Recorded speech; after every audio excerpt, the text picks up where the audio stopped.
நான் தலைவரா இருக்கும் போதே ஒண்ணு சொன்னேன், கமலஹாசன் உரையை படிக்க வேண்டும் என்றால் அது கோனார் உரை வேண்டும்.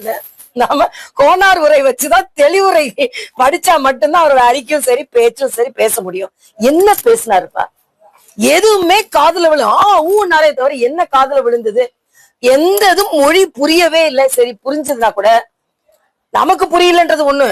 அவர் பெரியார் சொன்னத நிர்மலா மேடம் சொன்னதாக சொல்லி எவ்வளவு அதை வேற பாராட்டு வேற, பெரியாரின் தம்பிகள் பெரியாரின் வழித்தோன்றல்னு சொல்றவங்க வேற பெரியார் சொன்னதான் அவரு கிண்டல் பண்றாருன்னு தெரியாம ஆக தக்க பதிலடி கொடுத்தாரு. எங்க பதிலடி கொடுத்தாரு? பெரியாருக்கு பதிலடி கொடுத்திருக்கிறார்.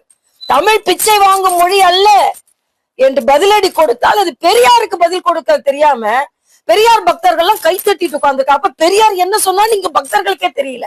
பக்தர்கள் வார்த்தையை சொல்லக்கூடாது, என்ன பக்தர்கள் தான் எங்களோட வார்த்தை, அவங்களுக்கே தெரியல. இன்னொன்று, ஆட்சி அதிகாரத்தில் இருப்பவர்கள் நெடுநாள் இருந்து விடலாம் என்று கனவு காணாதீர்கள்.